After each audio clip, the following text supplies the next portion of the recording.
Hi, I'm Wendy Usher. I'm the founder of TPD Education, which is the training arm of the Play Doctors Limited. And today we're going to be talking about mental health issues, and particularly mental health issues in school, and how are we going to recognise them. What we're looking at, if you're looking at the stats, is that there's 1 out of every 10 children that could have a clinical diagnosis of a mental health disorder. So that's almost 3 children in every class. Many of those children aren't diagnosed. In fact, the stats tell us that 70% of those children don't get early intervention. But if you're looking at adults, 73% of those, actually, the mental health issue started before the age of 14.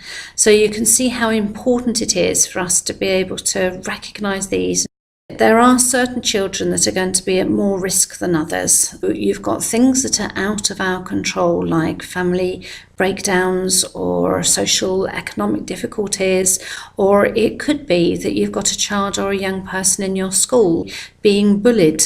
There's all sorts of hidden disabilities that other children will pick up on: autism, Asperger's, ADHD, dyspraxia, dyslexia. And when they begin to recognise what those issues are and see themselves as different, then it can cause anxiety and worry and depression. And we may not have any written or verbal clues that are actually telling us this, but we need to hear the child's voice through observation and be able to listen to what they're saying by actually understanding where they're coming from. And we have a very favourite phrase that we use here, and that's behaviour itself is a form of communication. And if that's the case, then what's the communication behind the behaviour?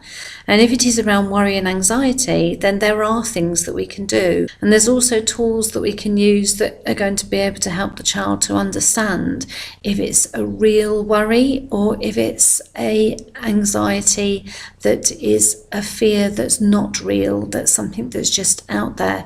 Now, bearing in mind it's real for them, certainly, but there's a difference between something that we can do practical things with and something that we've got to manage on an emotional level. There's lots of tools that the Play Doctors have actually written, and those tools are available from the Play Doctors website.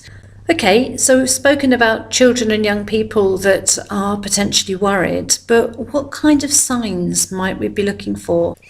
First of all, we need to know the child, and we need to recognise any differences that we see within their behaviour. We need to be able to hear the child by watching and observing. So you might have children that are very sad or very withdrawn for more than just a week or so, so that it's not a temporary thing. We're talking here about things that might be more permanent in the school building, but what's happening in the playground, what's happening before school, what's happening after school, is that affecting how the child is within the classroom itself?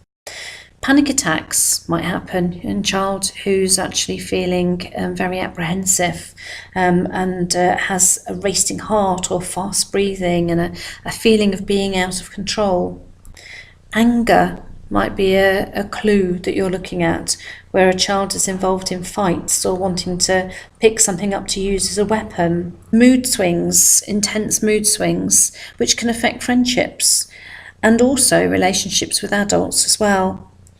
To learn more about this fascinating subject and to be able to understand more about supporting children and young people's mental health in schools, then please join us on our short online training course that we have on this subject, and find out what resources are available and explore our website. We look forward to hearing more from you. Thank you.